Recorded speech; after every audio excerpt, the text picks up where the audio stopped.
This is the 2000s Internet Mysteries Iceberg, your guide to nearly every 2000s Internet mystery ever documented. Featuring the Internet's best lost media, disturbing rabbit holes, bizarre websites, and urban legends, we'll be exploring all the secrets from one of the wildest eras of the early Internet. Before we get started, I need to get two things out of the way really quick. Only about 5% of our audience is subscribed, and we're so close to 10,000 subscribers. We're a growing channel, so each new subscriber means a lot. Also, since many of these topics were covered in our Dark Side of the Internet Iceberg, we decided to leave out a few of the more well-known entries. If there's anything missing that you'd really like to see covered, leave a comment below so we can cover it in the future. With that out of the way, thank you for watching, and I hope you enjoy the video. I Feel Fantastic. I Feel Fantastic is a short music video from the early 2000s featuring a humanoid animatronic named Tara, created by an amateur robotics enthusiast named John Bergeron. In the video, Tara appears in various outfits and poses, repeating a haunting melody for just over 2 minutes. The shots of Tara are only interrupted once by a sudden shot of what looks like a random patch of woods. Although John created the footage around 2004, it didn't gain widespread attention until 2009 when a user named CreepyBlog re-uploaded it to YouTube. By then, John had already disappeared from the internet, and CreepyBlog provided no explanation or context for the video. This gave rise to a ton of speculation about the video's meaning and origin. Early viewers speculated that Tara's creator might have been a serial killer who dressed her in his victims' clothing, and that the brief cutaway to the forest hinted at where they were buried. Some called him a harmless robotics pioneer who was far ahead of his time. And finally, some users believed John had built Tara as a life-sized sex doll. So, what's actually true? While John Bergeron's online presence faded after the early 2000s, there are a few archived posts on Usenet that can give us some insight into Tara's origins. In 1996, he wrote in a robotics group that he had built a simple, human-like android for entertainment. He said that Tara could move in limited ways and speak using pre-recorded audio, and described a few more of her specs and capabilities. Alongside these technical posts, John also looked for publicity in less expected places, including a Christina Applegate fan group, where he asked if anyone had a facial mold of the actress he could use. He posted in forums about Satanism, local business boards to gauge her market value, and yes, even some adult forums where he promoted Tara as a female sex android. While this doesn't look great for John, these posts weren't especially erotic in nature. They mostly repeated the same description of her abilities, and it seems like John was just casting a wide net and trying to find any way to make his project profitable. By 2001, John and Tara appeared on a site called Android World, which showcased Android projects from engineers around the world. The site described John as a self-taught robotics engineer with over a decade of experience, and it featured photos of Tara's updated appearance. Around that time, Android World began selling DVDs titled Android Music Videos Volume 1, which are actually still available today. These discs included several performances by Tara, and among them was the video that would later be known online as I Feel Fantastic, then just known as Please.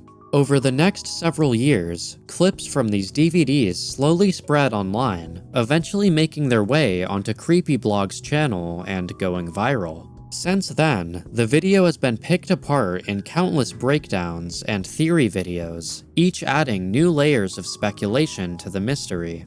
These days, many channels have claimed that John passed away in 2005, but this is actually unlikely. While A. John Bergeron did pass away in 2005, the listed age on his obituary doesn't match the one R. John gave in his old Usenet posts. While he's likely still alive, John has never spoken publicly about the video's popularity, which makes sense given the ridicule, theories, and accusations that followed it. While it still gives plenty of people the creeps, myself included, I Feel Fantastic is more of a weird robotics project that spiraled out of control than anything truly sinister. Ever dream this man? In January of 2006, a New York psychiatrist supposedly sketched a face described by a patient who claimed the man appeared in recurring dreams. Within days, other patients recognized the same figure in their own dreams, and the psychiatrist began collecting more testimonies. Soon, the figure, simply known as this man, was tied to over 2,000 accounts worldwide, each of which claimed to have seen him in their dreams. Reports about the man varied dramatically. In some dreams, he was a friend or partner. In others, he was violent, and the weirdest anecdote is a person who claimed he was a school teacher from Brazil with 6 fingers on his right hand. By 2008, an Italian artist named Andrea Natella claimed he had also dreamt of the man, who told him in his dream to make a website to investigate the reports and uncover the identity of the man. So, Andrea created the website thisman.org, which featured a sketch of the man and archived testimonies from across the world. Theories pertaining to the true identity of the man quickly emerged. Some viewed him as a sort of divine messenger, whilst others thought he was a corporate plant to invade the dreams of the public. The most popular and grounded theory was that people simply dreamed of the man after seeing the image, which makes sense as it's a very jarring sketch. The community theory crafting and general mystery surrounding the man exploded the story globally. Thisman.org garnered millions of daily visitors, and a physical flyer began to spread around major cities like Portland, Oregon. Every night, all over the world, hundreds of people see this face in their dreams. If this man appears in your dreams too, or if you have any information that can help us identify him, please contact us. www.thisman.org. So, what's the deal with this mysterious dream man? Well, in 2010, the Italian artist Andrea Natella, who created thisman.org, admitted that the entire thing was a hoax.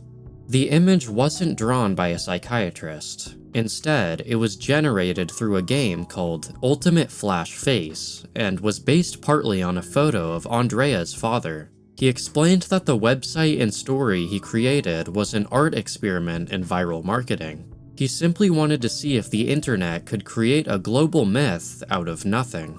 Still, the myth refused to die after Andrea had come forward with his admission. Media outlets continued covering it as if unresolved until they eventually interviewed him and learned the full story. To this day, a few people still insist they've dreamt of him, though it's hard to say if that's a real phenomenon or just the mind playing tricks after seeing the sketch. One Man, One Jar. One Man, One Jar is a popular internet gore video that circulated across numerous shock sites throughout the 2000s. The video is fairly self-explanatory given the title. It shows a nude man sitting on a glass jar, which then breaks inside him. He doesn't scream, instead wincing in pain as he slowly removes the shards whilst blood pours from his anus. The video first appeared online in 2008 on the website a site where users shared all varieties of weird and unusual shock content like 2 girls, 1 cup. One guy, 1 cup. You're 1 click away from witnessing one of the most unsettling things I've ever posted. I'm still trying to figure out if this was intentional or not. Any ordinary human being would have screamed, but this man doesn't make a sound. I don't get it. After its release, the video spread rapidly. forum threads began linking hundreds of users to the original video, and most notably, YouTubers began reacting to it, garnering millions of views and driving even more traffic to The salsa jar has broke in the man's anus. Oh, he's digging in there like it's he's digging in there like it's the trash.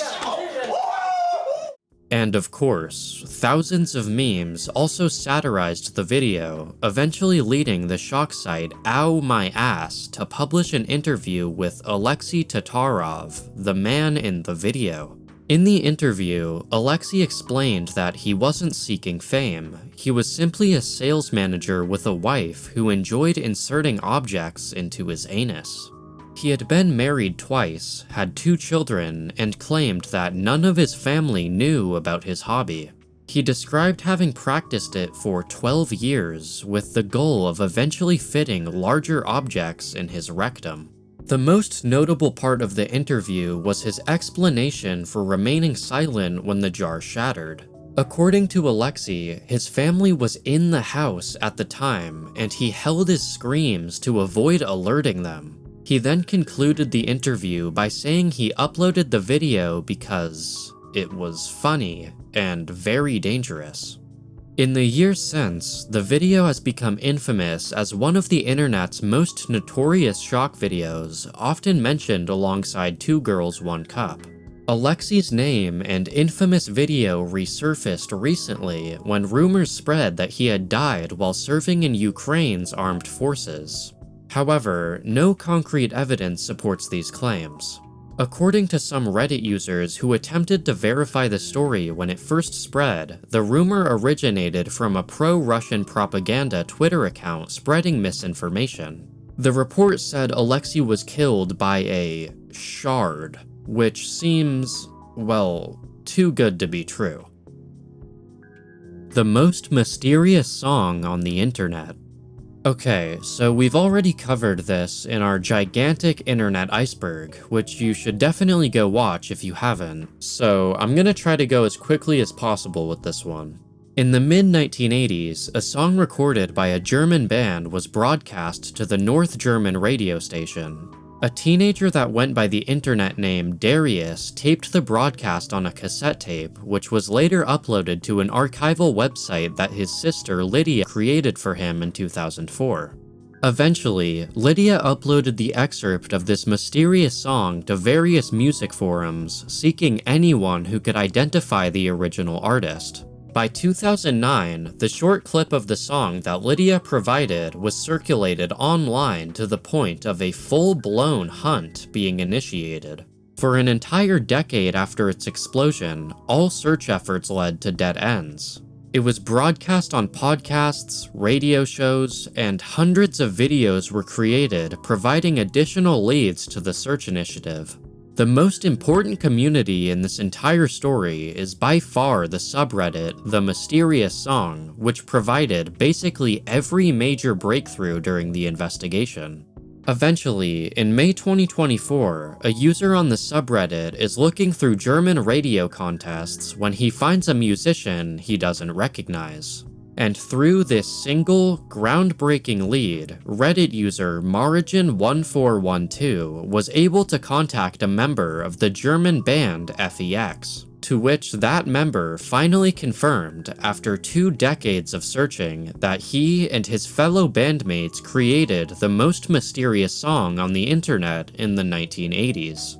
After the song was rediscovered, the members of FEX reunited for the first time in years to re-record it and respond to questions from the community. A high-quality recording of the track was also uncovered, which has since been released on Spotify and other streaming platforms. Alongside it, a remastered version of the original broadcast tape is now available as well, both of which can be listened to on Bandcamp.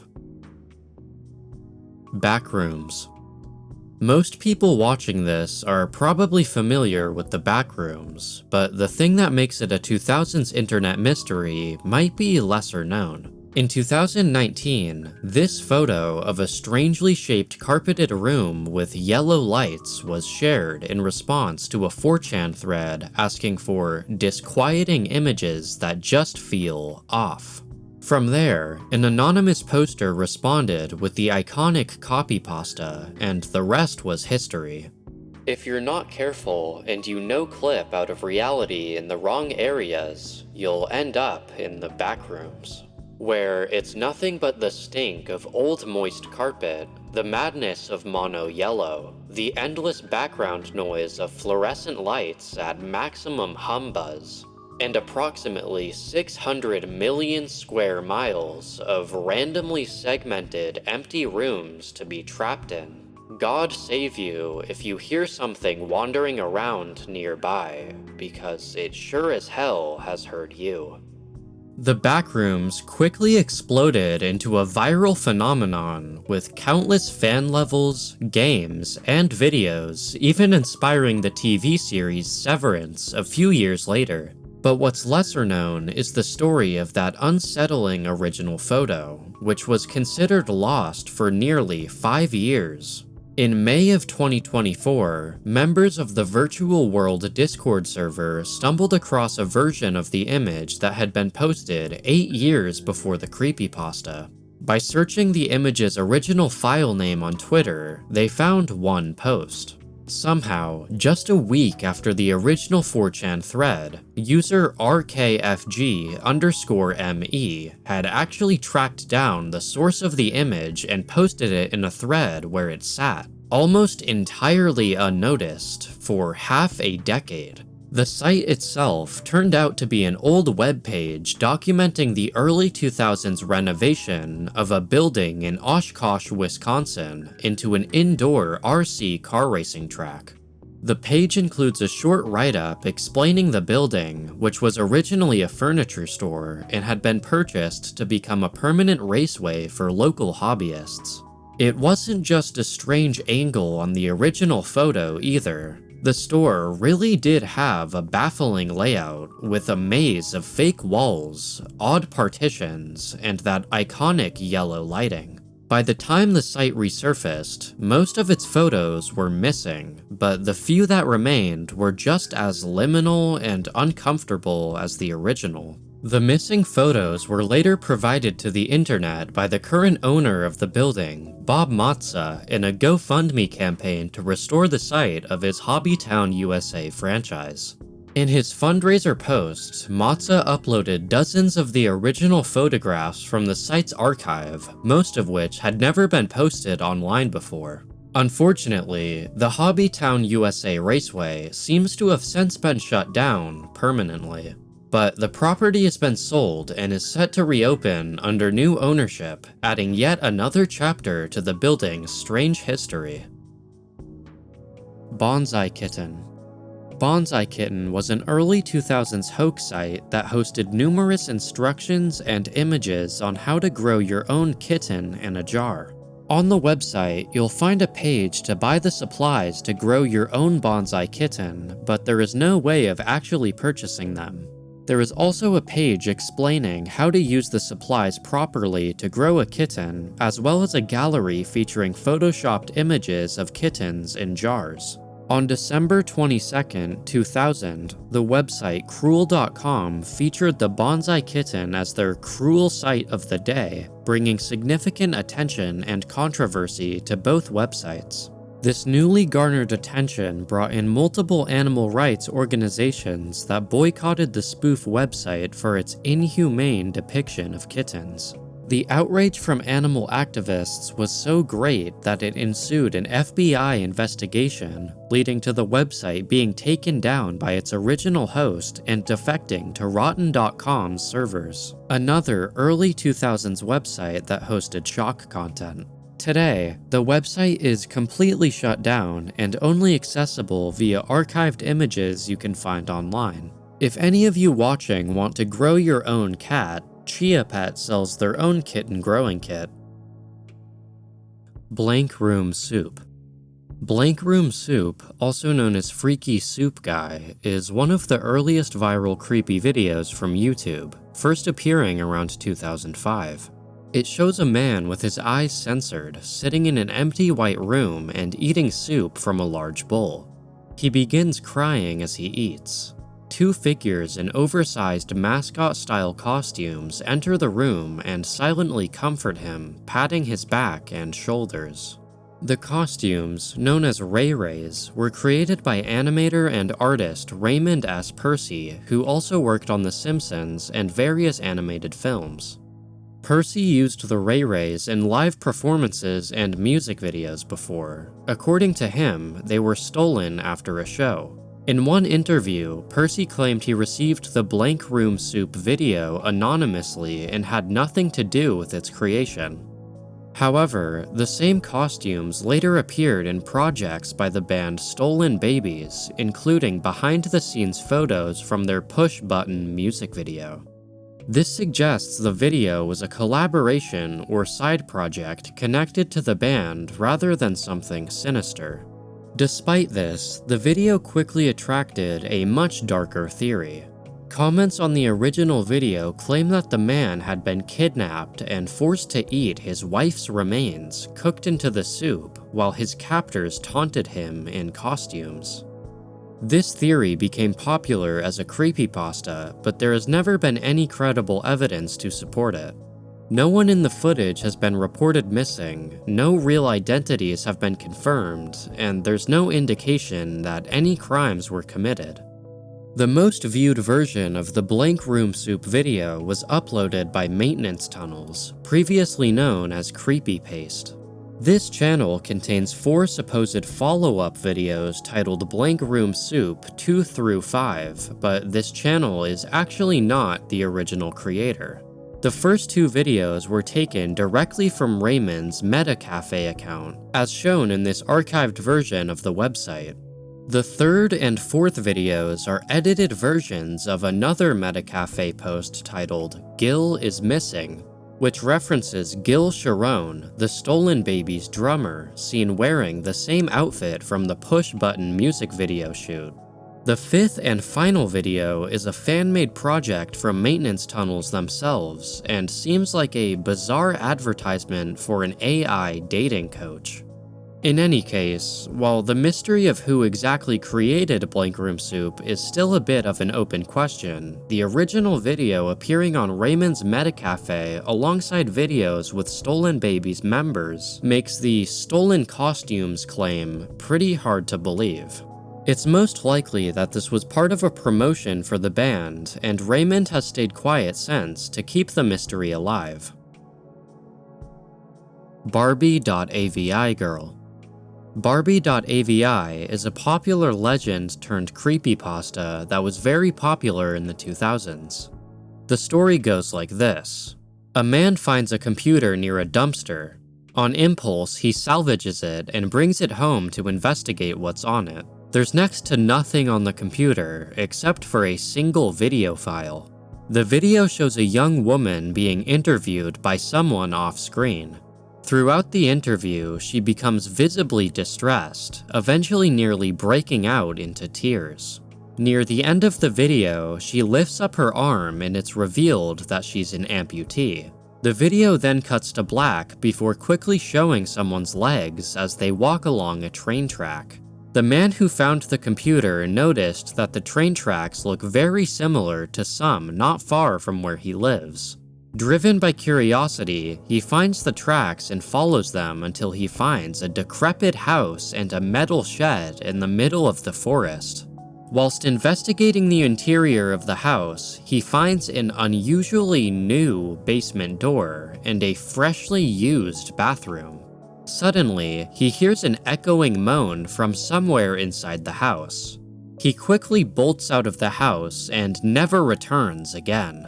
After releasing the story online, he also included 3 snippets of the original interview, never releasing the full thing. If you thought this story sounded too good to be true, you'd be right, as it's entirely fiction. The original creepypasta was uploaded on 4chan's paranormal board on July 14th, 2009, with the videos being uploaded to YouTube a month later. The girl in the video is actually a woman named Sharon, who in 1988 became a handicapped model, appearing in photo shoots for the magazine Ampix.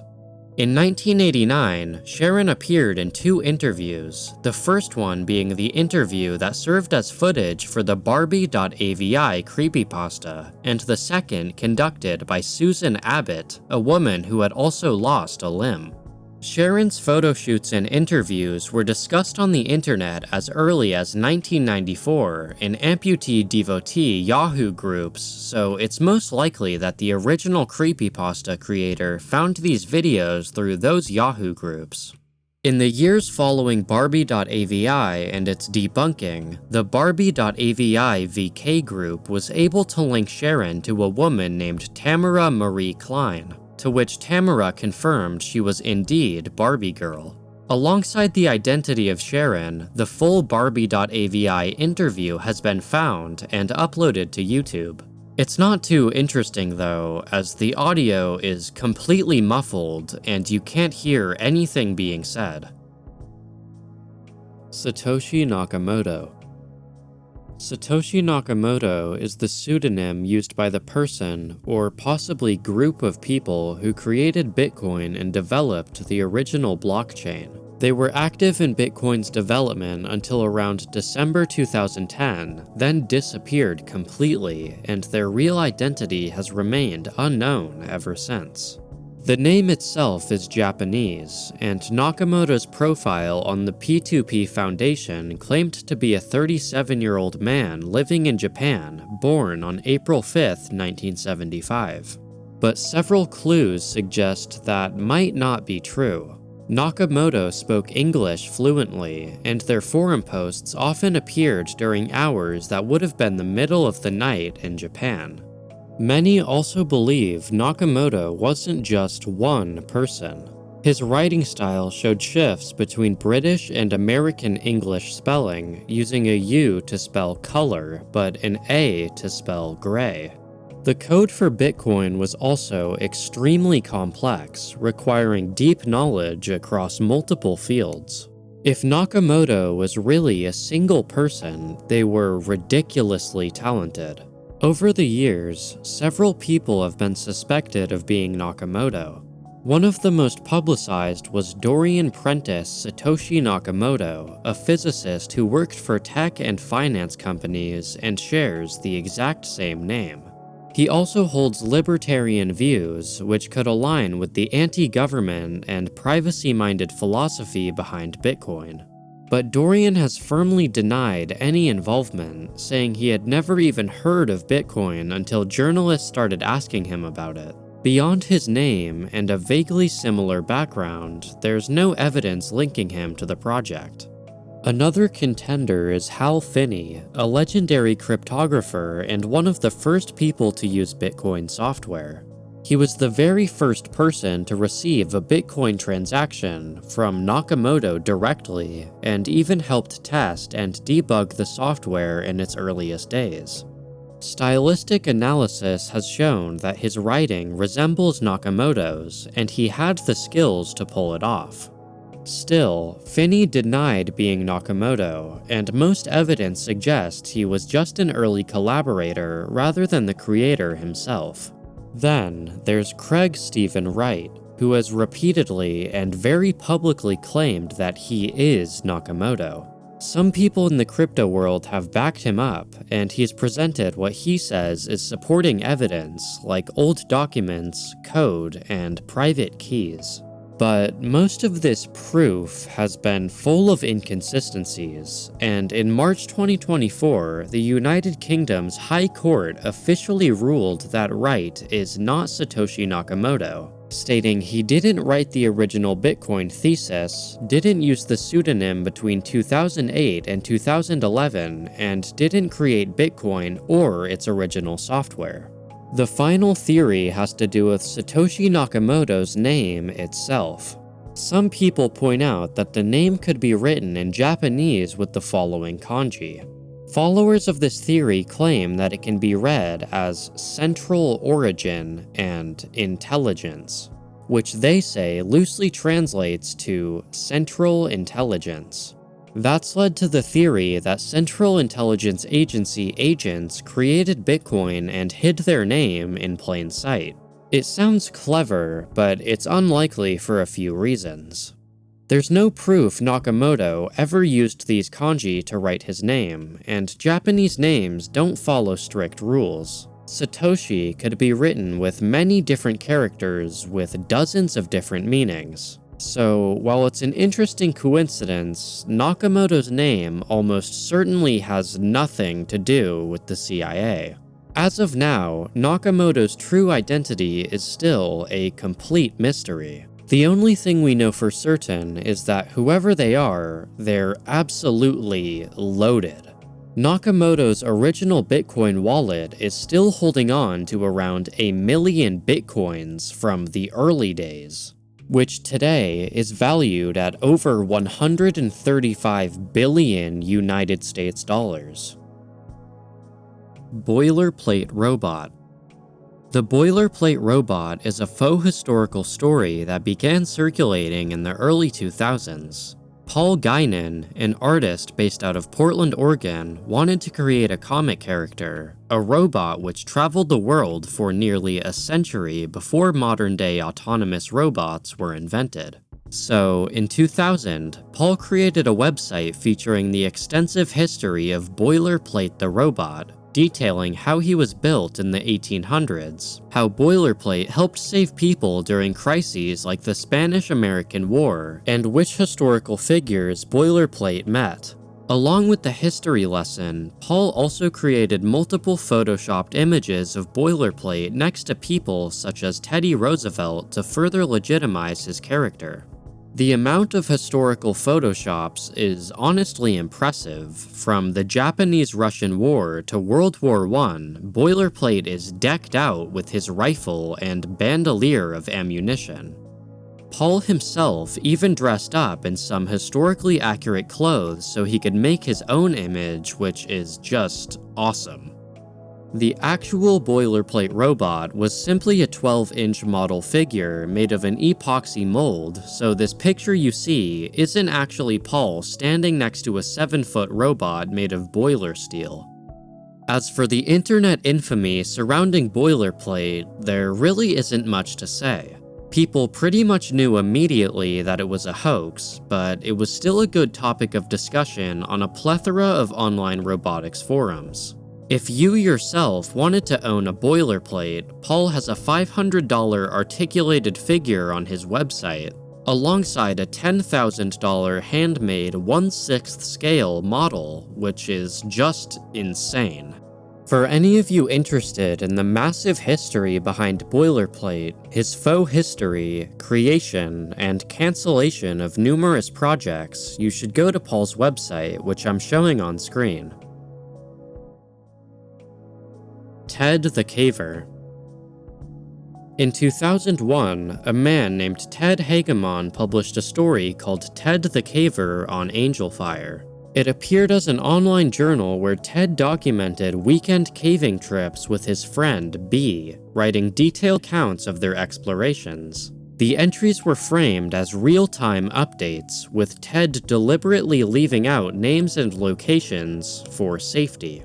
As the blog went on, Ted and B discovered a small hole in the back of a local cave that led to a tight passage that they named Floyd's Tomb in honor of Floyd Collins, a caver that became trapped and died in Mammoth National Park. Over several posts, they documented their increasingly obsessive efforts to widen the passage, chiseling for days to push deeper inside. But as they got deeper, the tone began to shift. Ted mentioned sudden cold winds in the cave, odd noises, and strange hieroglyphs carved into the rock. He wrote about vivid nightmares and about feeling watched. Eventually, the entries became openly fearful. Ted said he and his friends planned to bring a gun next time, just in case. And then, the blog stopped, without any explanation or final post. it just ends.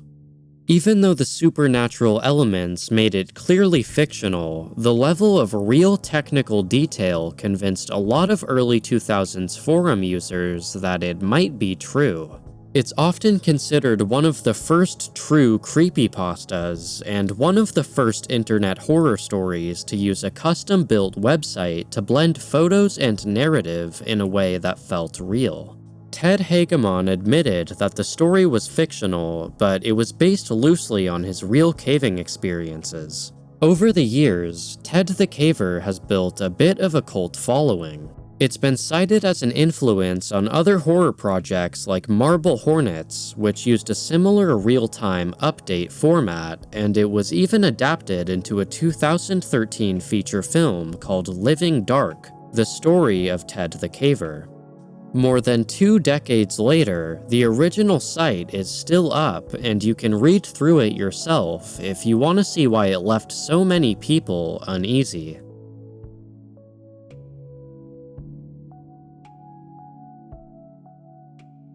How long?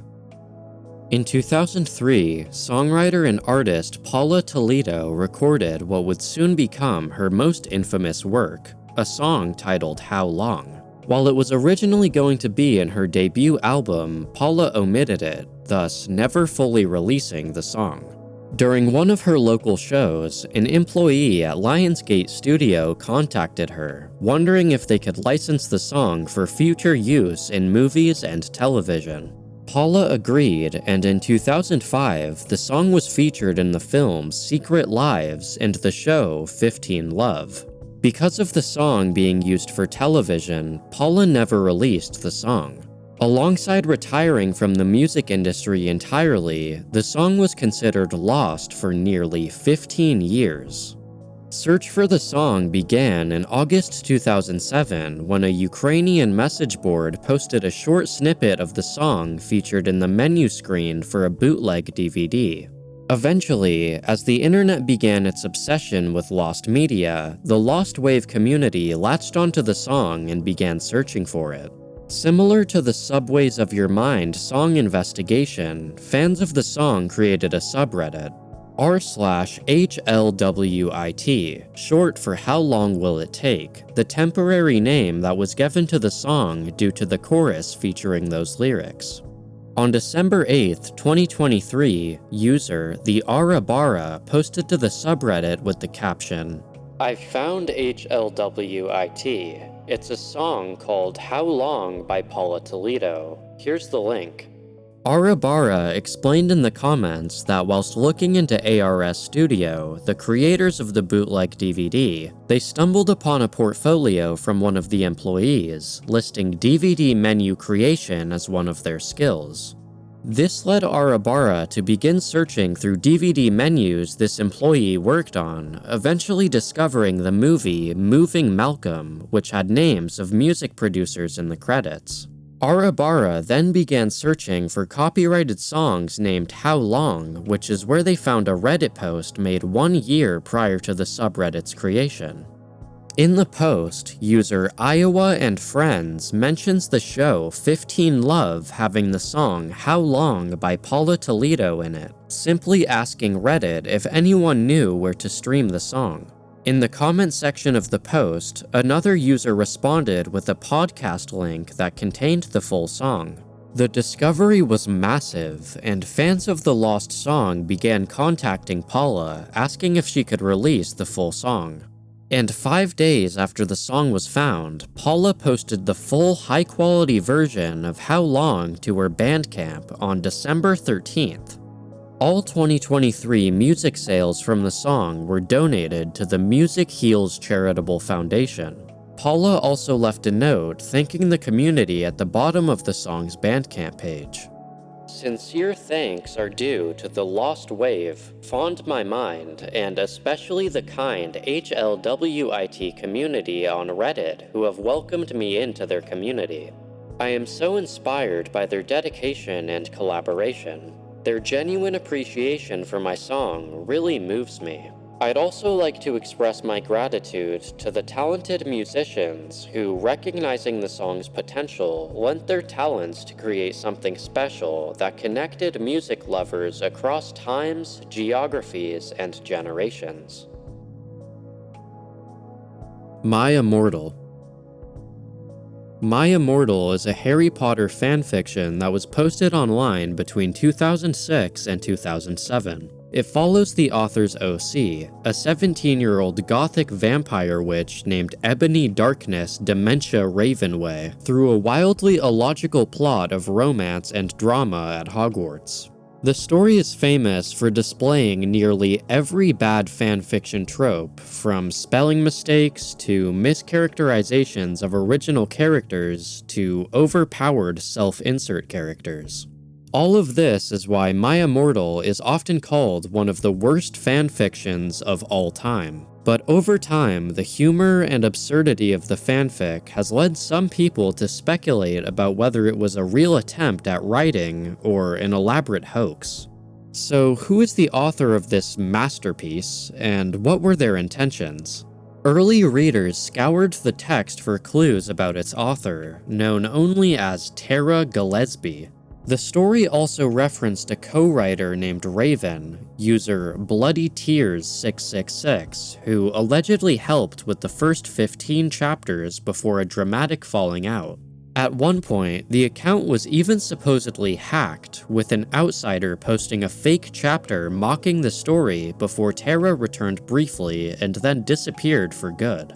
But for many years, the identities of Tara, Raven, and the hacker all remained a complete mystery.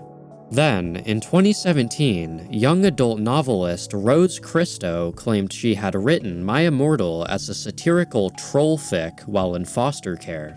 She provided old drafts and login credentials to her publisher, Macmillan, which accepted her claim and announced a memoir about her story.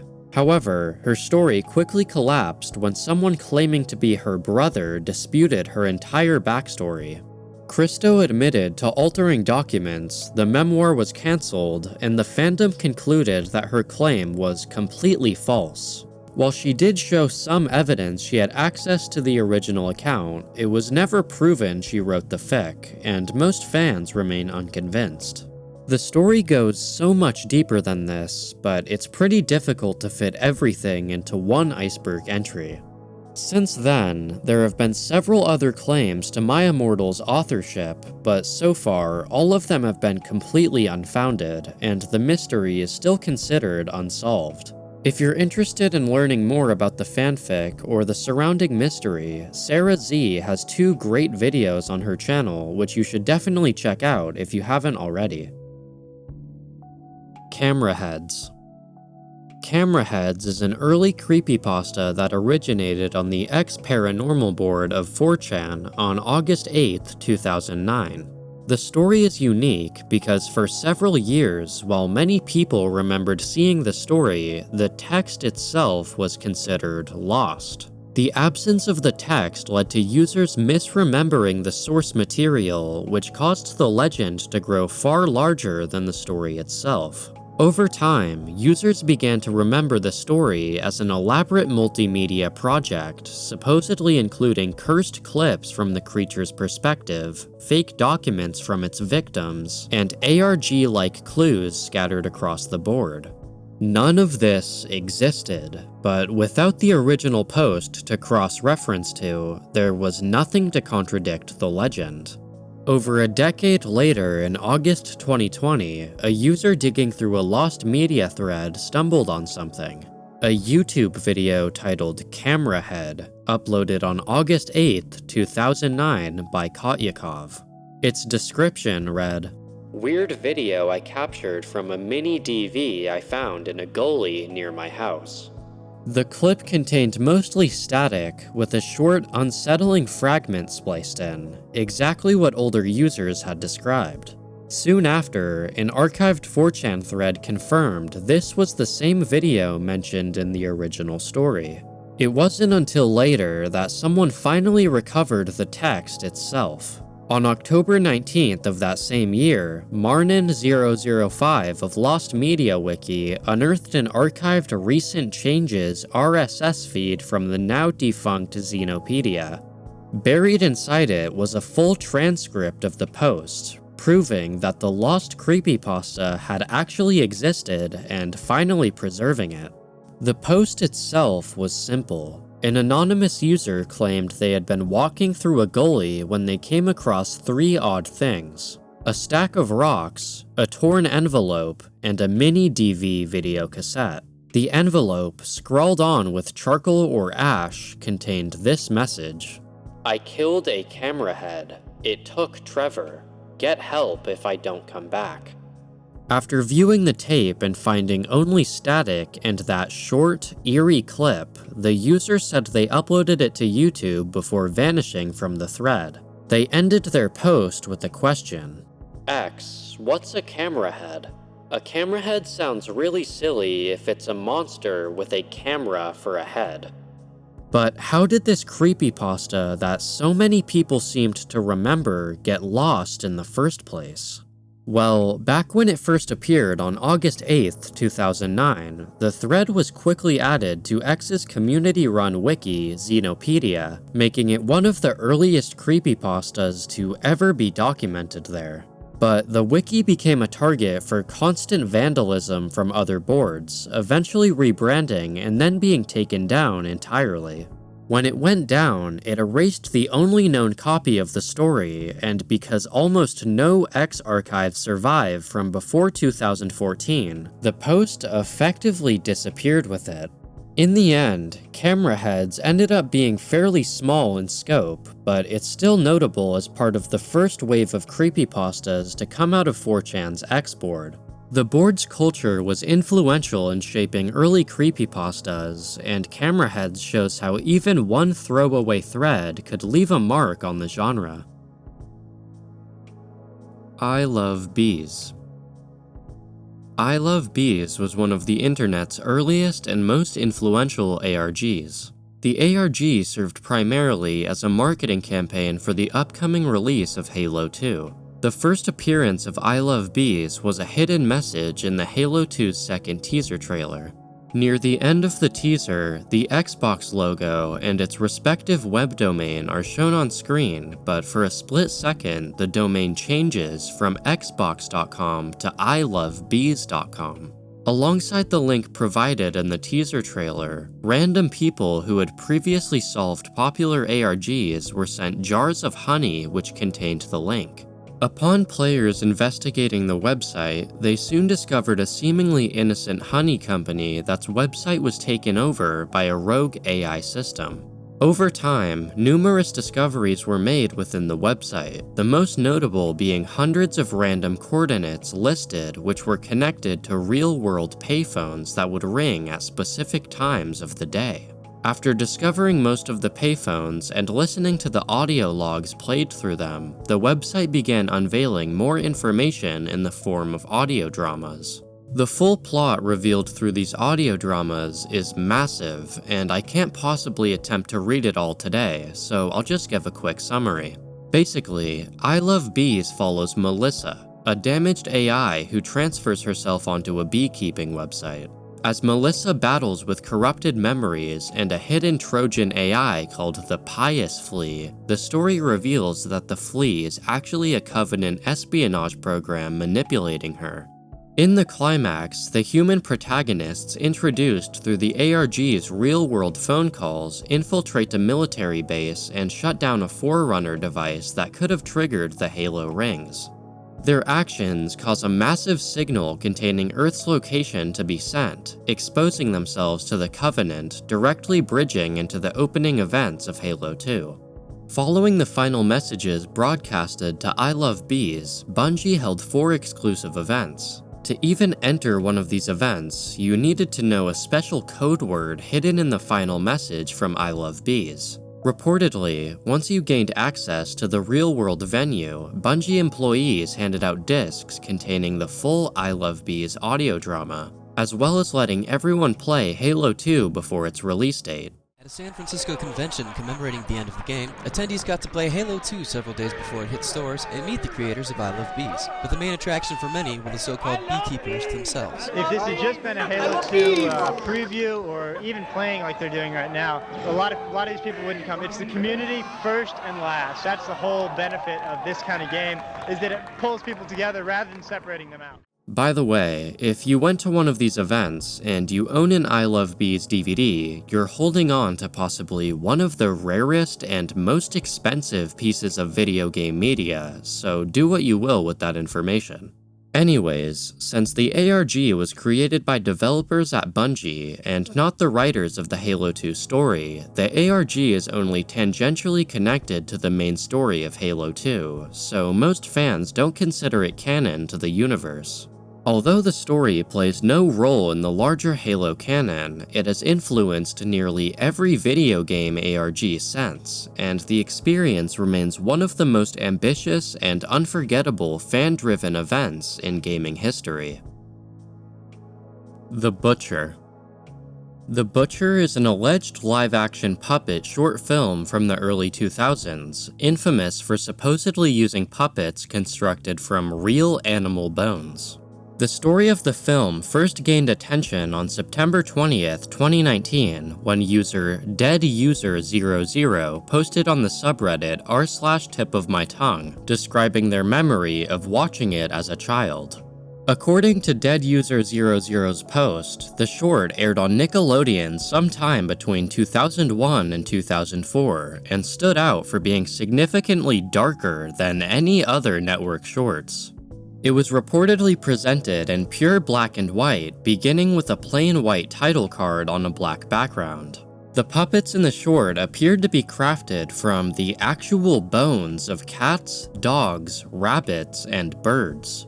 Scenes included a pair of human hands wielding a butcher's knife to chop apart the puppets, animals displayed in glass containers, and a sequence where multiple creatures fused together in a grotesque abomination. The short contained no dialogue, relying instead on unsettling ambient sounds and music. The post quickly sparked interest, leading even the National Film Board of Canada to investigate their archives for evidence of such a production. However, they found no trace of the film, leaving its existence unverified. Because no physical copies, broadcast records, or promotional material have surfaced, many speculate that The Butcher is a case of false memory, a deliberate hoax, or simply a mix-up with other media.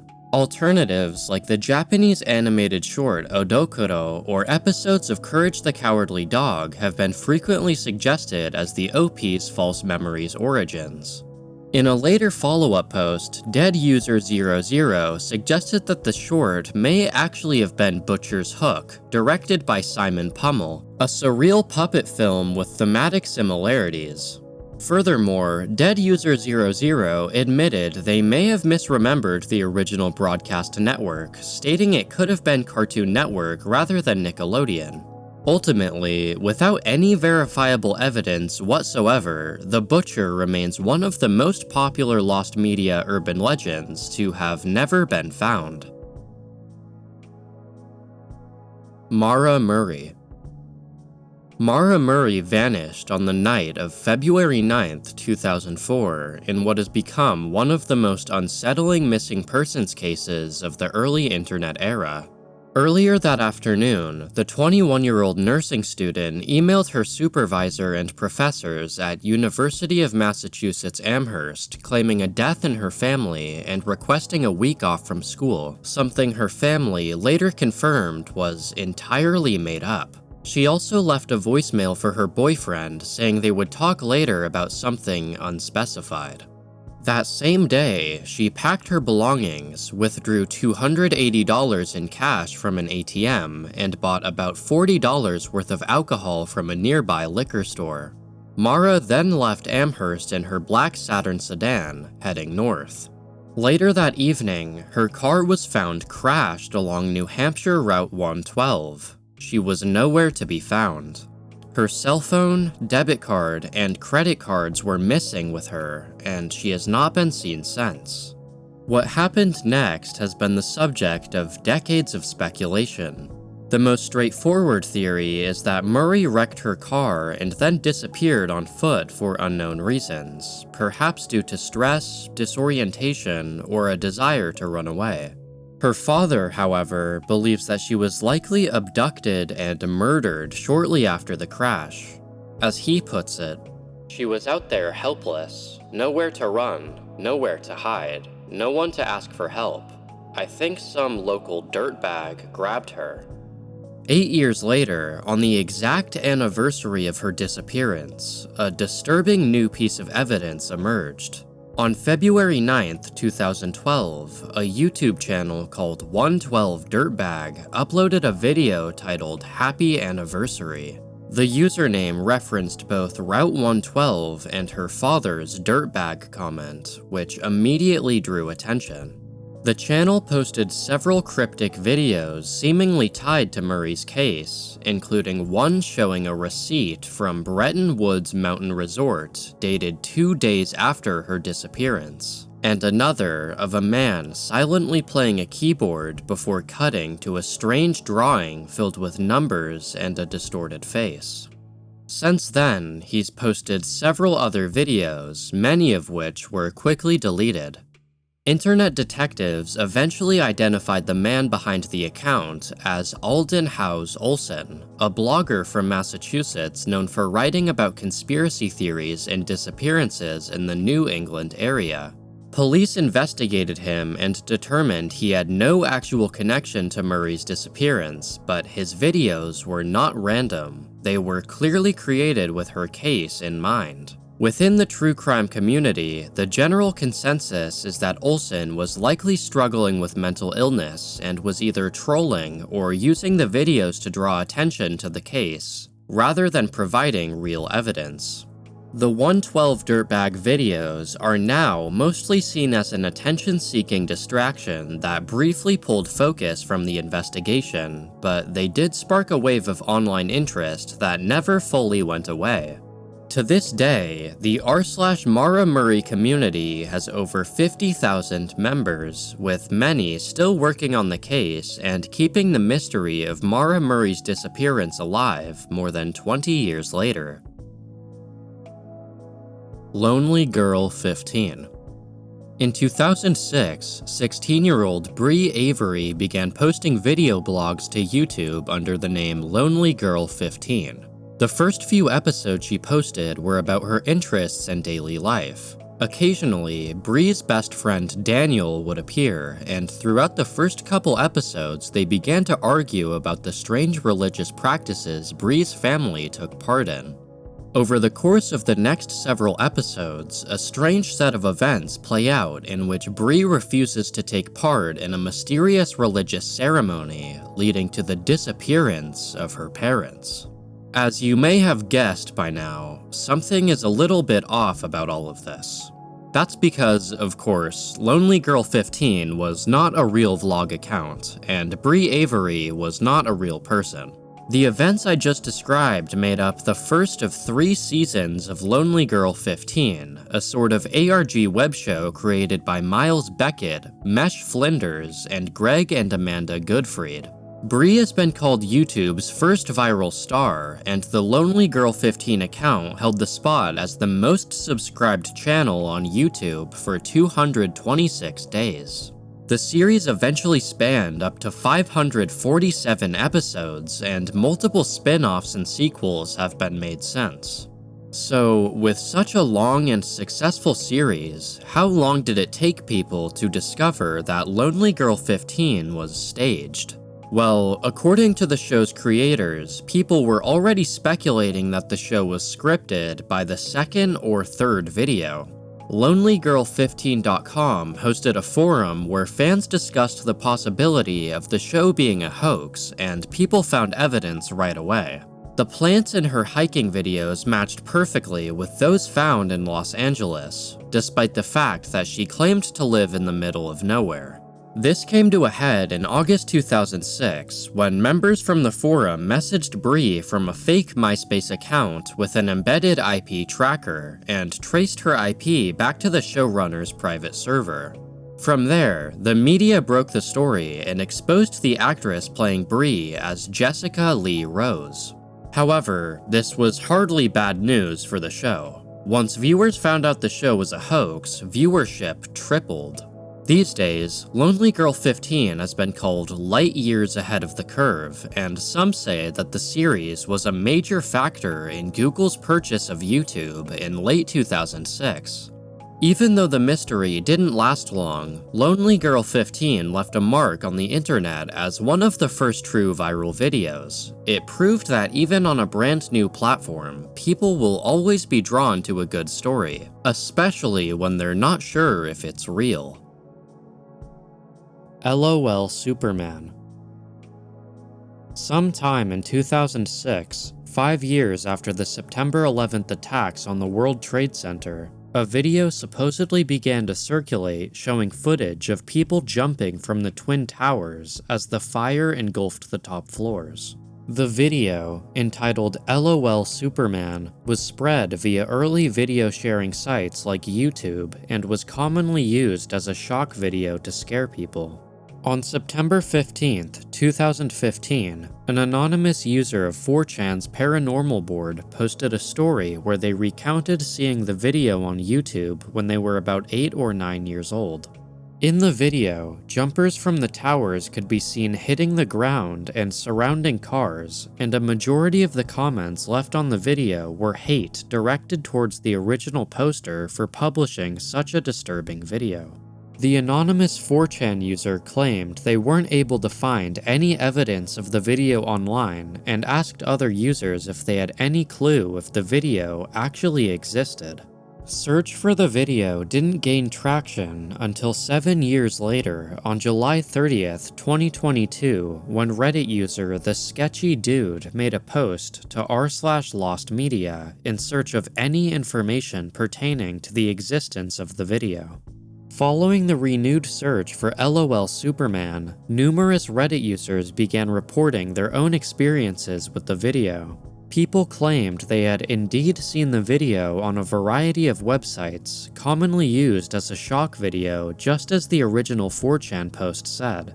Some users even purported the idea that the video was featured in the Faces of Death movie series, a series which was released on DVDs and sold on the internet, frequently featuring the most disturbing and disgusting gore content imaginable.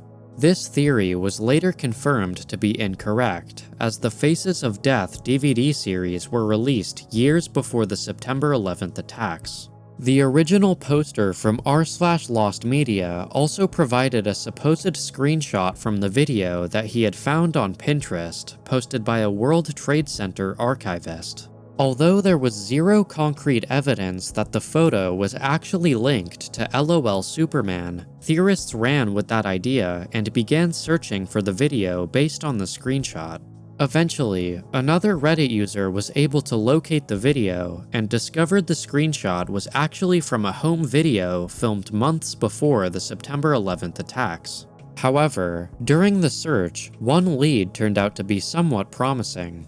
A user who was searching through archival footage taken by news channels during the aftermath of the attack was able to find a WABC TV video featuring 2 unknown individuals ascending the stairs to the World Trade Center plaza. The position these 2 people were in lined up with numerous reports from users describing where the video had taken place. Even though it was a good lead, no one was able to find out who the people in the video were, and no credible claims have ever come forward.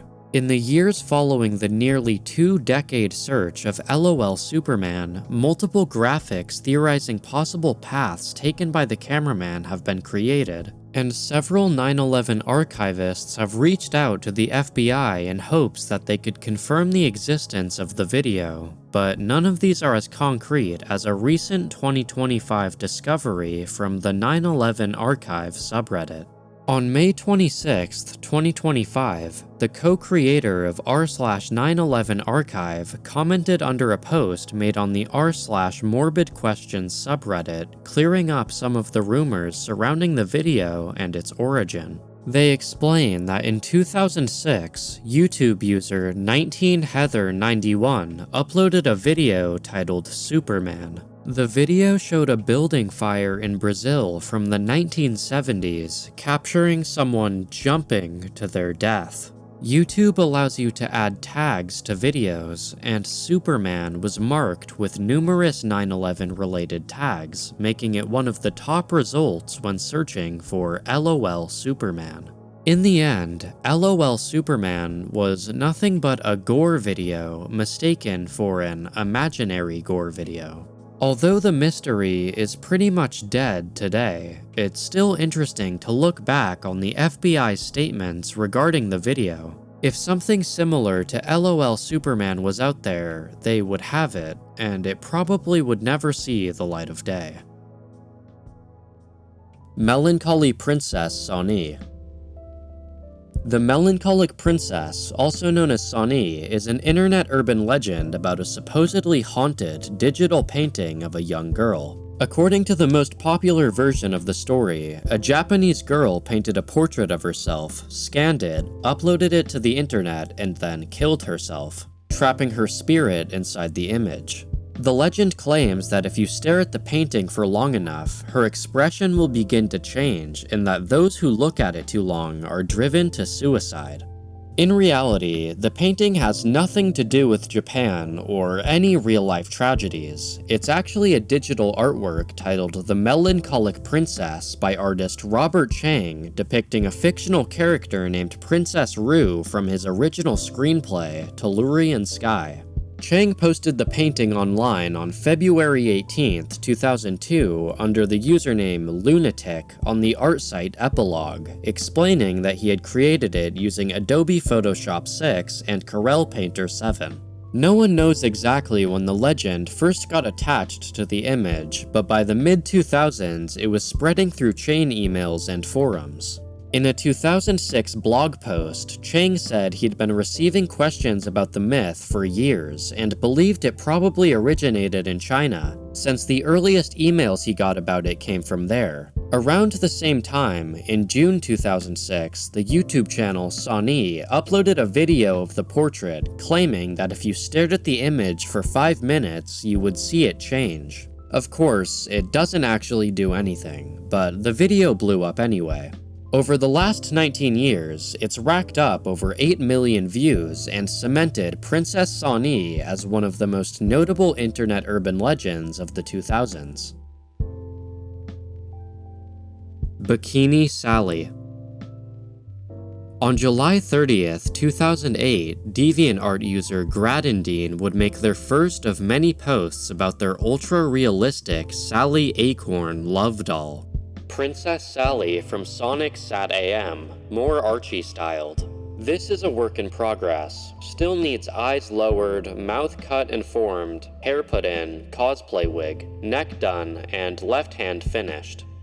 Following this post showing off a very rough work-in-progress version of Sally, Gradendine would start posting frequent updates pertaining to the Sally doll. They showed off the doll's paw parts, some articulation like standing the doll up and laying it down, and most importantly, the doll curling into a ball. In the description of the Sally curl post, Gradendine explains that they've been working on the doll for 9.5 years, and that while making the doll, they learned a lot about human anatomy because the skeleton is based off of a real human skeleton. Gradendine further explained what they meant in a follow-up post, showcasing Sally without any fur on. Underneath the doll's fur is an intricate recreation of a human skeleton.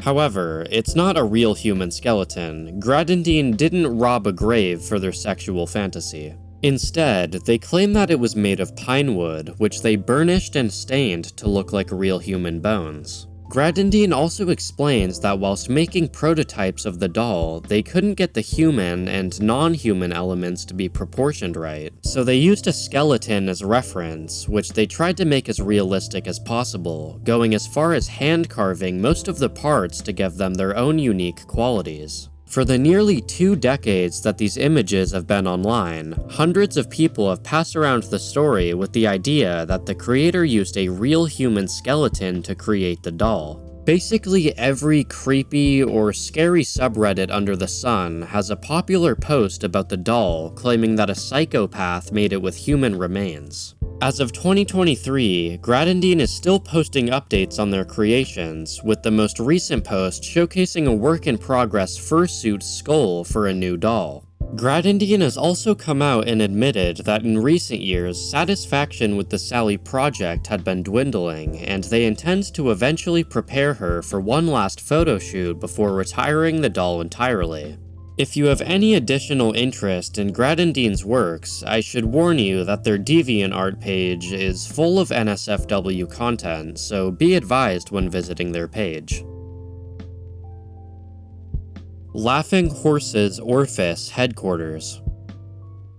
The Laughing Horses Orifice Headquarters, or LHOHQ website, is a mysterious website that's domain was registered and began hosting sometime in 2008, but references to the group have been made online as far back as 2007. LHOHQ is a sprawling labyrinth of incredibly bizarre videos, images, and strings of text. You could click through the pages on this website for hours and only uncover a small portion of the content hidden inside of it. Across the thousands of pages found on the site, there are many references to US politics and conspiracy theories. Videos making light of events like 9/11 and blocks of text alluding to LHOHQ's connections to the Illuminati. Many users have speculated that because of the nature of the site's endless web pages, it's possible that the website is hiding some kind of explicit or illegal content that can only be accessed by specific people who have insider knowledge of how to click through the images and links in a specific pattern.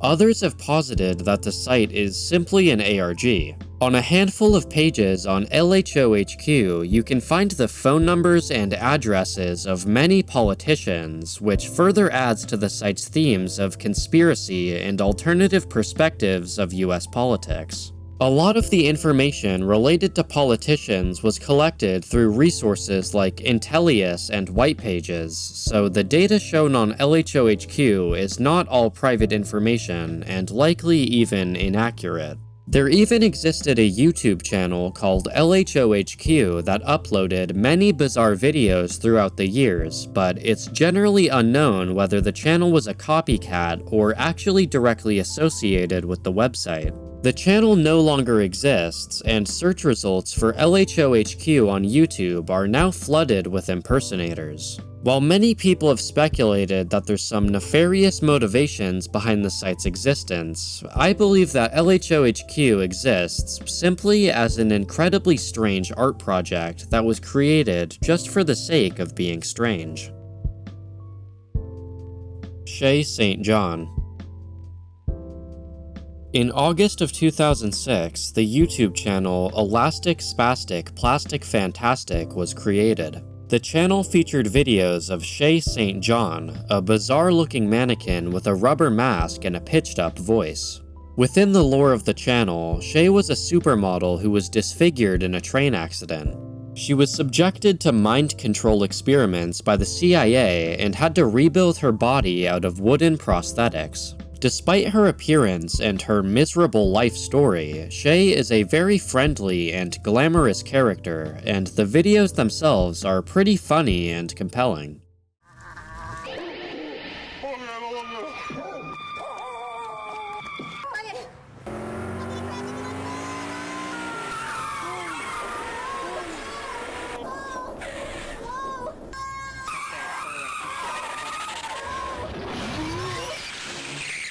The reason Shaye makes it onto this list is because for several years, the identity of the artist behind her was a bit of a mystery. While the name Eric Fournier was listed on the DVDs containing Shaye's adventures, he didn't make any public appearances or give context to the Shaye St. John character. In fact, at a time when no one knew who Shaye really was, Eric reportedly slipped into LA parties in full costume, befriending people and offering advice without ever revealing his true identity. While Shaye St. John was maximalist and outgoing, Eric was a shy, introverted artist who preferred to stay out of the spotlight. He got his start as a punk singer in Bloomington, Indiana, but according to a friend of his, he would often turn away from the audience or make faces to add a bit of ironic distance from his role as a frontman.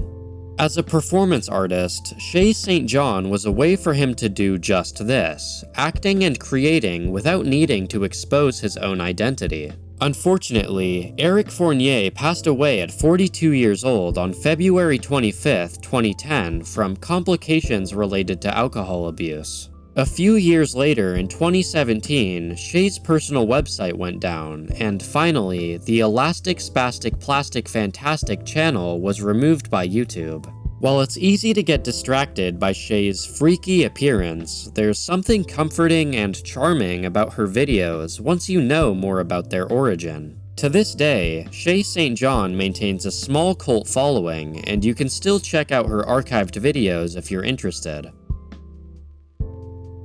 Chris Benoit Wikipedia edit.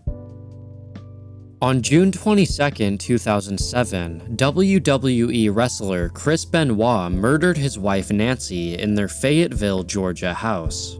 A day after murdering her, he also murdered their 7-year-old son Daniel before taking his own life the next day on June 24, 2007. The motive for these murders is still unknown to this day, but it's very likely Chris was suffering from traumatic and untreated concussions which caused him to be in an unstable and violent mental state.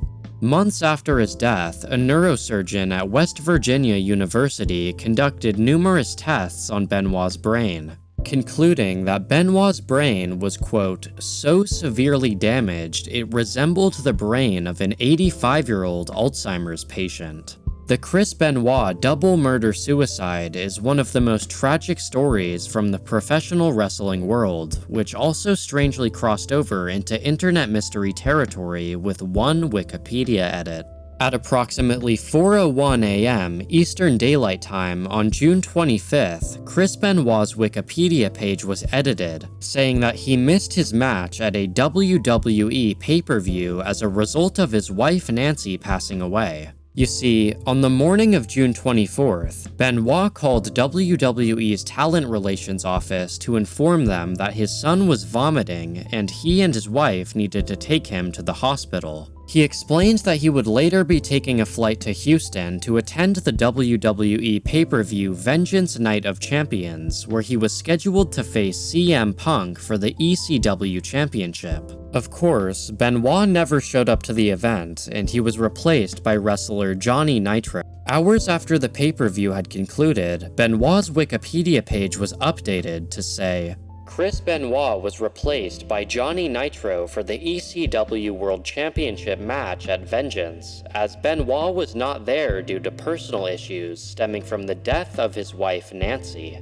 Very quickly in the weeks following, the WWE and Fayette County Police tracked the IP address of the wiki editor to Stamford, Connecticut, which strangely enough was where the WWE headquarters were located. The person responsible for the wiki edit was identified as 19-year-old college student Matthew Greenberg. Police seized the computer belonging to Matthew and stated that the edit caused an unbelievable hindrance to their investigation. Luckily, Matthew was otherwise completely uninvolved with the murders. He was simply regurgitating baseless rumors spreading around wrestling forums. Today, the Chris Benoit tragedy and coincidental wiki edit still spark endless discussions and theory crafting in the wrestling community. Most recently, a conspiracy theory claiming fellow wrestler Kevin Sullivan was responsible for the murders has been gaining a ton of traction on TikTok's wrestling community. The theory claims that Kevin murdered Benoit after years of a personal grudge between the two. In the 1990s, Kevin was partially involved in the writing and creation of a romantic storyline involving his wife, who was also a wrestler, having an affair with Chris Benoit. The story quickly became reality when Kevin's wife Nancy divorced him and married Chris Benoit in 2000. Kevin was also theorized to be a Satanist, which eerily lines up with the murder scene having Bibles placed around Nancy and Daniel's bodies. Additionally, Benoit's sister claimed that one of the final search results found on Chris's personal computer was the biblical prophet Elijah's story, specifically the section about the resurrection of a dead child. In reality, the allegations don't have much evidence supporting their claims, and the likelihood Kevin was responsible in any way is next to none. If any of you have an interesting wrestling story regarding Benoit's legacy, feel free to share it in the comments. Grave robbing for morons. Grave Robbing for Morons is a mysterious VHS tape featuring a young man with a speech impediment instructing viewers on how to successfully rob graves. Throughout the video, he describes the process in detail while holding what appears to be a human skull, but it's unclear if it's real or fake. The tape is generally believed to have first circulated in the mid to late 1990s. The earliest known online mention of it surfaced in April 2003 on the now defunct Shocking Videos website, which at one point sold copies of the VHS. While no official release date exists, the contents of the room where it was filmed do give us some clues. Various VHS tapes and magazines visible in the background place the earliest possible date in the late 1980s, with most internet investigators estimating that it was filmed sometime between 1989 and the mid-1990s. We also have a pretty good idea of the region in which the VHS was filmed. Most viewers agree the man's accent is distinctly from New York City, with many specifically suggesting Queens or Brooklyn. Around the 26-minute mark, he also mentions planning to target the grave of Harry Houdini, which is located in Machpelah Cemetery in Queens. For years, the most widespread theory linked the tape to Anthony Casamisa, a man who was infamous for stealing valuable artifacts from cemeteries in 1993. This mostly comes from the following clip, 25 minutes into the tape. Coffin itself and the way we opened it. And the way it was done. Okay, this was made by Anthony. Well, as a matter of fact, let's forget the last name. It's Anthony and Gino, okay? This was made by us too. However, Casamisa was in his 30s at the time, while the grave robbing for morons subject seems to be in his late teens to early 20s. Photographs of Casamisa also prove he is not the person in the tape. One of the more elaborate theories points to Jonathan Herrera, allegedly an undocumented Ecuadorian teen living in Brooklyn between 1989 and 1991. Two separate YouTube commenters have claimed that Herrera lived with an abusive, scam-involved mother who was later arrested, and that he was deported to Ecuador afterwards. According to the comments, Grave Robbing for Morons was filmed in his mother's basement by a neighbor who later died by suicide in 1997. Despite how specific this account is, no independent evidence has surfaced to support it. There are a few other similar theories based on one or two unverified comments, but without any evidence confirming them, we've decided to cut them from this entry for the sake of time. Decades after it first surfaced, Grave Robbing for Morons remains an unsolved internet mystery. It was likely filmed in New York City sometime between 1989 and the mid-1990s, but with every major theory debunked, the true identity of this man may never be discovered. To this day, the tape remains completely unsolved. The Yellow PeePee Monster. The Yellow PeePee Monster was a YouTube channel created in 2009 which included dozens of videos of an unidentified man wreaking absolute havoc on local businesses. Before his account was eventually banned, the PeePee Monster carried out at least 41 different attacks, even making his way onto Tosh.0. To this day, the identity of the Yellow PeePee Monster remains unknown, and the only remaining trace of his devastation is on a public archive site. If you haven't already, click subscribe, or the Yellow PeePee Monster will strike your town next.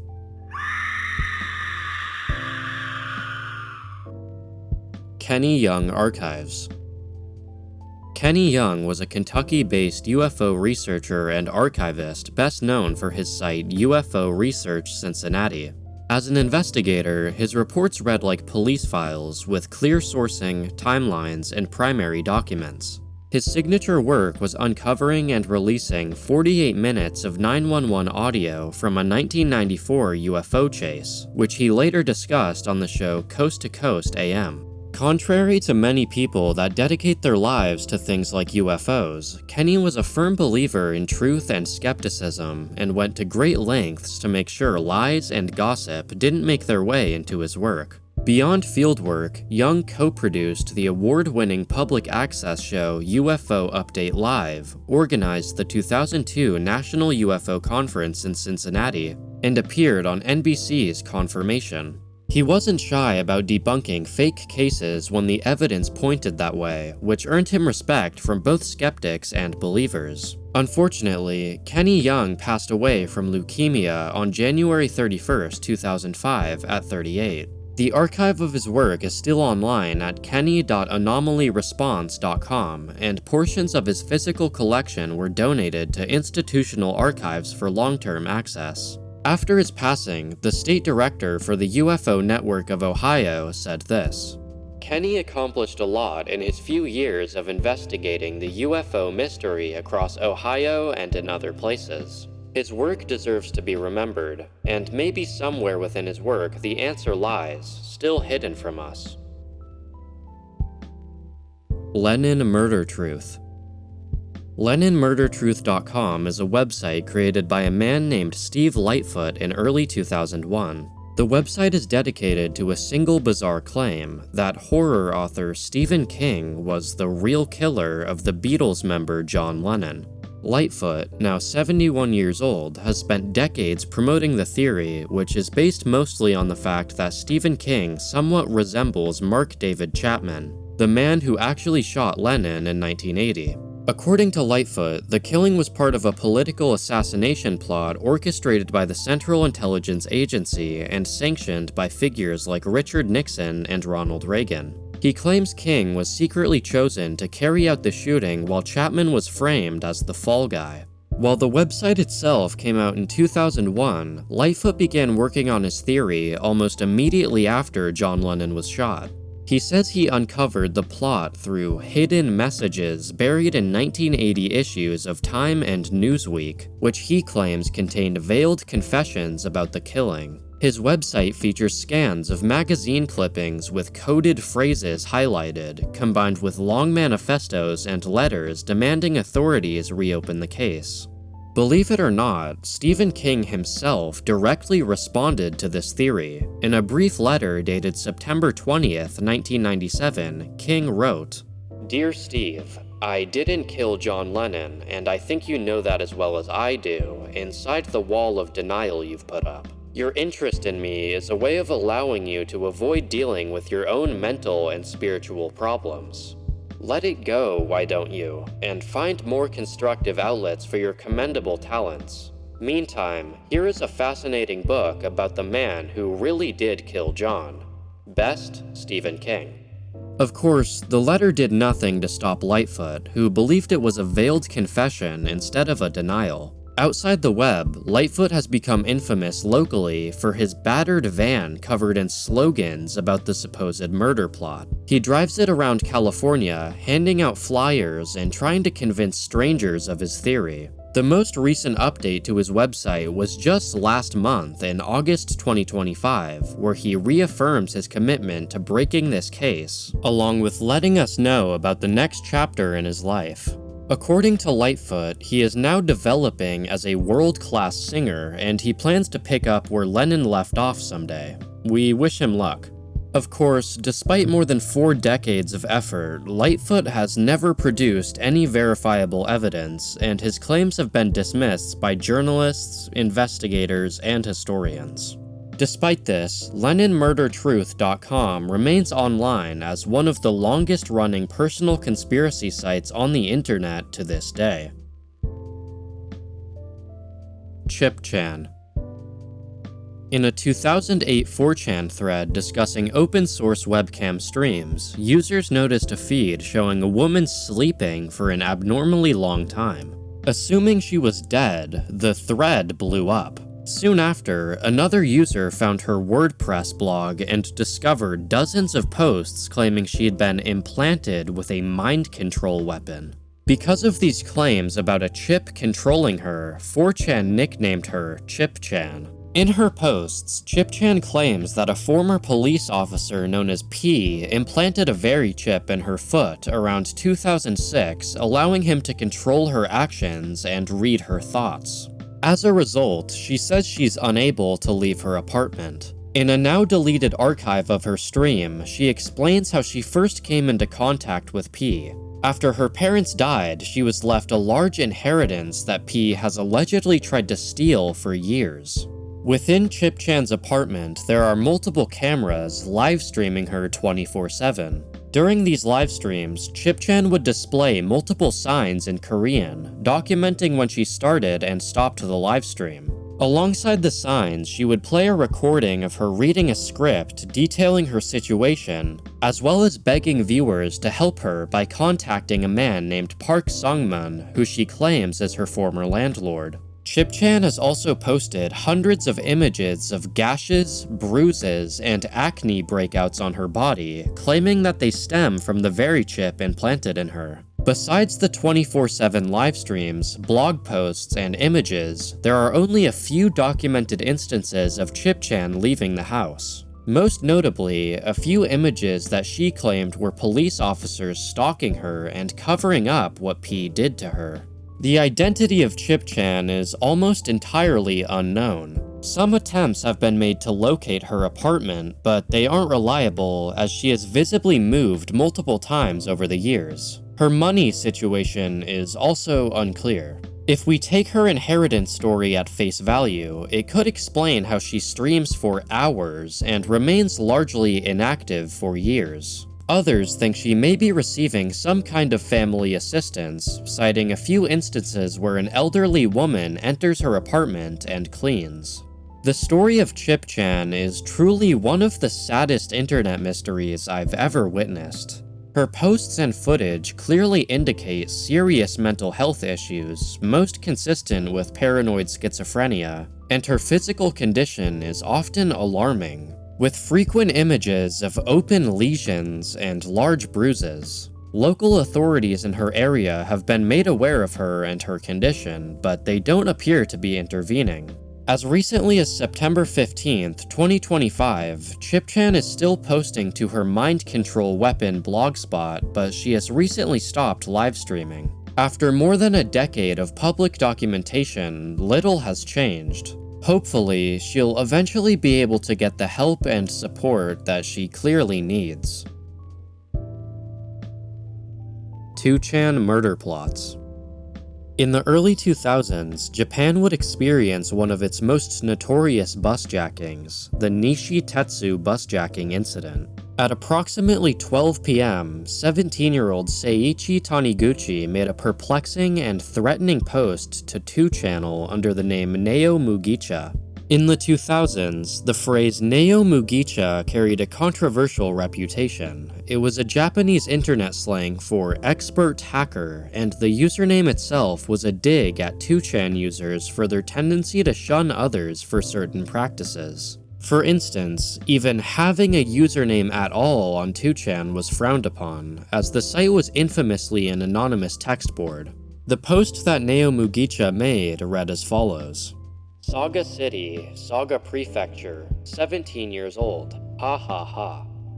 At 1 p.m., Seiichi Taniguchi boarded a bus in his small hometown of Saga, Japan, the bus heading to Fukuoka, Japan, around an hour north of Saga. Armed with a kitchen knife that he had just purchased, Seiichi boarded the bus, eventually pulling it out 40 minutes into the drive and holding it against the bus driver's throat, threatening to hurt anyone who moved. He ordered the passengers to close the window shutters so no one could see inside the bus, as well as ordering the bus driver to continue driving down the highway instead of stopping at the planned stop. Police were first notified of the hijacking by a female passenger that luckily escaped the bus after being left at a rest stop to go to the bathroom. Another female passenger opened one of the bus windows and jumped out when Seiichi began stabbing other female passengers, breaking her leg in the process. Throughout the hijacking, numerous passengers were able to escape by jumping out the back or exiting through a window when the bus came to a short stop. Nearly 3 hours into the hijacking, Japanese news had begun recording the police chase in real time. Using his cell phone, Seiichi called the police multiple times throughout the chase, demanding them to refuel the bus and give him a gun, also stating he had a 6-year-old girl held hostage. Now 5 hours into the chase, Seiichi finally agreed to stop the bus temporarily, where he released 4 male passengers, 3 injured women, and another woman who was able to escape by crawling out of a window. After releasing various hostages, police attempted to stop the bus completely, but Seiichi held his knife to the 6-year-old girl and threatened to kill her if the police stopped him from refueling the bus. Throughout the next couple hours, Seiichi released 3 more passengers in exchange for food and drinks for the hostages. His parents also arrived on scene and pleaded with him to surrender, but Seiichi continued to refuse. After 15 hours since the bus was initially hijacked, police finally entered the bus, using stunning grenades to capture Seiichi and secure the remaining passengers on the bus. Following his arrest, Seiichi was charged for taking hostages, possession of a deadly weapon, and eventually the murder of Tatsuko Tsukamoto, a 68-year-old woman who succumbed to her injuries in the hospital. Because Seiichi was 17 years old when he committed the crime, his trial was held in family court where he was found guilty. However, due to the results of numerous psychological tests conducted on him, Seiichi was hospitalized in a mental facility. After 5 years of reformation in a facility, Seiichi was released at the age of 22 in 2006, now living out his life back in society at 41 years old. In the aftermath of the Nishi Tetsu busjacking, the police and frequent users of 2channel began paying close attention to threats made on the forum board. Years following the events, multiple users imitating the Neo Mugicha name began popping up. There was a user named Neo Uroncha, English for Neo Oolong Tea, that began posting threats explaining that they were going to cause an explosion at the Odakyu Electric Railway. Police quickly got on top of the case and arrested the poster before any harm could be enacted. Another user going under the name Neo Biru, English for Neo Beer, also posted threats explaining that they were going to initiate a terrorist attack on another Japanese railway, but of course, the police intervened and stopped them before it could happen. Today, the Neo Mugicha incident is regarded as one of Japan's most brutal public transport attacks, and it's gone down in history for its disturbing internet backstory, as well as the copycats trying to recreate the original scare. Baidu 10 Mythical Creatures. In early 2009, someone started vandalizing entries on Baidu Baike, China's version of Wikipedia, by creating fake articles about imaginary animals. Each of these fantasy creatures had a name that looked innocent when written in Chinese, but when spoken out loud, sounded like profanity. This collection of fake creatures came to be known as the Baidu 10 Mythical Creatures. The most famous is the grass mud horse, Sonee. The phrase, said as Sonee sounds nearly identical to the curse on screen, but only when spoken. In written Mandarin, the characters are different. There's also the French-Croatian squid, Fa-Ku, which, yeah. In total, there are 8 more, which are on screen right now if you're curious. What made this meme powerful was not just the wordplay, which was obviously amazing, but the context surrounding it. In 2009, China had been stepping up internet censorship using keyword filters to scrub profanity and other unwanted content. These mythical creatures were seen as a direct form of protest, intended to satirize the keyword filters. People even created fake documentaries, songs, forum posts, and images about the creatures, including this one, posted in 2009. 我是一只草草泥马，请听《草泥马之歌》。在那苍茫美丽马的隔壁有一群草泥马，它们活泼又聪明，它们调皮又灵敏，它们自由自在生活在那草泥马隔壁，它们顽强克服艰苦环境。The Chinese state administration of radio, film, and television responded with a directive later in 2009, which served as a response to the official embarrassment over the 10 mythical creatures. But by then, it was too late, and the meme had spread too far. A. Kuplin. In 2006, a Blogspot post was made asking users to investigate an image posted by a Russian professor that same year. According to the post, the professor showed his students two versions of a painting, one original and one recreated by an inmate named A. Kuplin in a psychiatric institution. The painting in question was this winter festival postcard by V. Antonov showing sleds, houses, people, snow, and trees. The inmate's version is on screen now, and is more or less the same, but with a simpler version of the background and a few other changes. The professor then challenged them to find a single subtle detail that revealed the inmate's insanity. He would tell students to, quote, look at the painting as a whole, and gave several different hints that would supposedly help students find the missing detail. Apparently, in over 15 years of teaching, only one student had ever been able to come up with the right answer. Various theories have emerged to explain what might be wrong with the copy. One Reddit user points out that in the original, the passengers are looking in all different directions, whereas in the copy, they're all staring silently into the camera. Others speculate that the way the inmate cropped out the outer sections of the photo suggests something about his mental state. The original post on the professor's now lost blog got over 4,000 comments, and he did not confirm a single one of them as correct.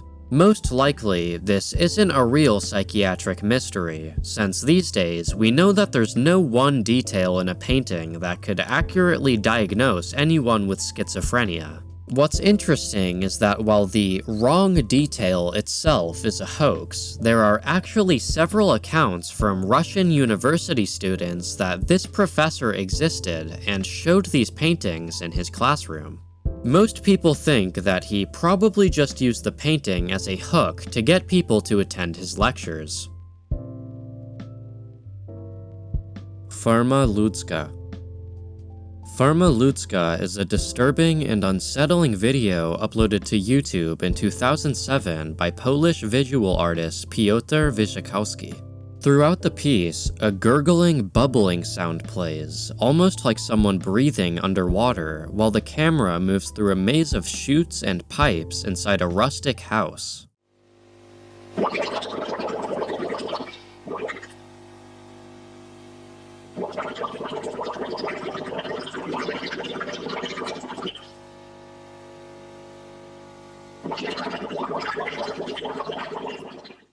Eventually, it reveals a naked man lying on the floor with tubes connected to his mouth and genitals. Although the video was posted in 2007, it didn't draw major attention until years later when it randomly began popping up in people's recommended tab.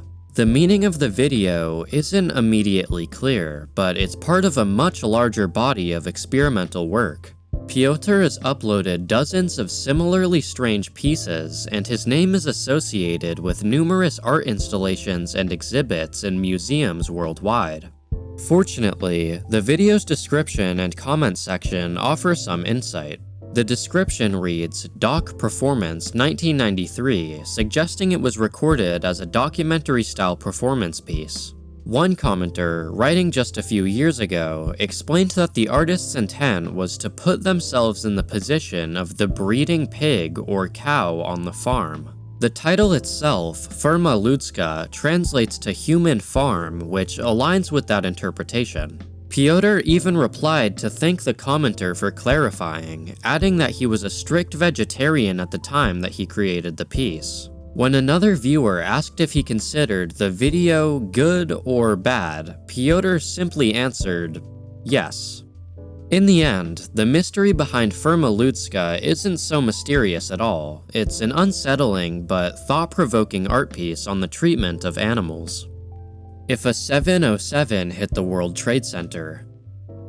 On Thursday, November 30th, 2000, user MD90 would make a post to the airliners.net forums, questioning the structural integrity of the World Trade Center and if it would be able to withstand the impact of a Boeing 707 airplane. MD90 mentioned the fact that the Empire State Building withstood a B-25 bomber plane crashing into it, further adding to the legitimacy of his question. Quickly, the post garnered numerous users conversing on the topic. What would actually happen if a Boeing 707 were to hit the World Trade Center? If a 707 or 757 slammed into the World Trade Center, it would be much more damaging than the case of the B-25 bomber that crashed into the Empire State Building. For one thing, unlike the Empire State Building, which has more heavy concrete, the World Trade Center is made more of steel and glass. This may mean far greater structural damage due to the impact and flying glass shards and debris raining down on the people below. There could be a possibility of toppling if the 707 or the 757 came in at a high enough speed. Both of these planes are larger and heavier than a B-25 bomber, so this means a greater force of impact. I'm no expert on building structure or air crashes, but it would no doubt be far worse than the Empire State Building disaster. It is very doubtful any passengers or crew would have survived such a grim scenario. Also, there are probably more people per floor in the World Trade Center compared to the Empire State Building, so casualties in the building will likely be much higher.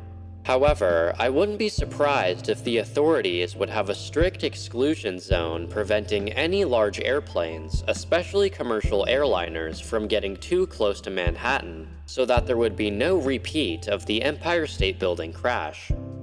I recall reading a story that an Aerolineas RG-707 came very close to doing the same thing, crashing into the Empire State sometime in the 60s or 70s, but thankfully air traffic control managed to warn them in time. I do believe that the result of a large airliner hitting a large modern building would be much closer to the El Al incident than the B-25 incident in '43. The 757 or 767, etc. would be much faster and heavier than the B-25, so I wouldn't be too optimistic that the Empire State would survive either. Hopefully, we'll never have to find out. You people need a hobby. Can we find something a little less morbid to fantasize about? The forum thread's final post was made on December 2nd, 2000, and it was eventually locked for inactivity, long before the events of the September 11th attacks. As a result, there were no follow-up posts reflecting on the eerie relevance of the earlier discussion. But on the day of the attacks, the forum erupted with activity.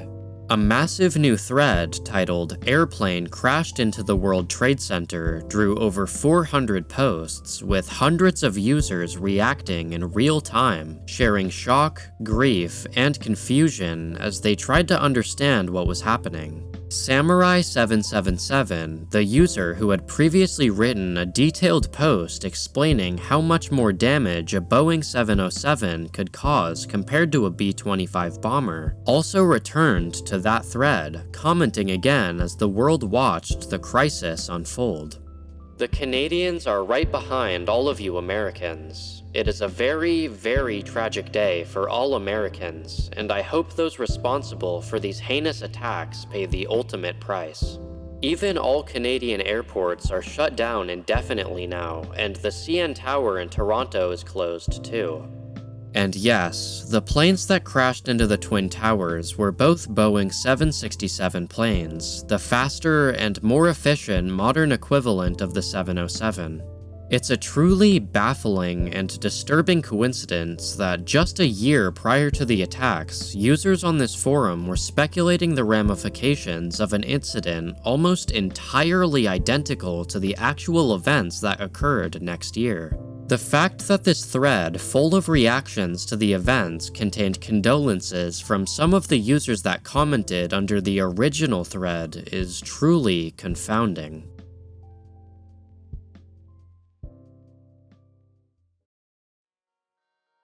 And here we are. We've finally made it to the end of the 2000s internet mystery Iceberg.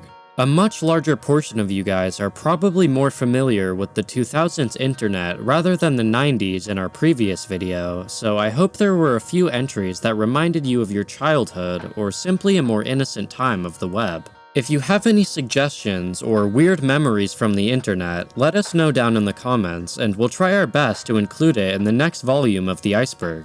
And if you haven't already, make sure to join our Discord server so that you can chat with us and other viewers. But that's all from me. Have a great rest of your night, or day, whatever time it is for you. Once again, thank you, and I'll see you in the next episode, where we explore more internet mysteries. See ya!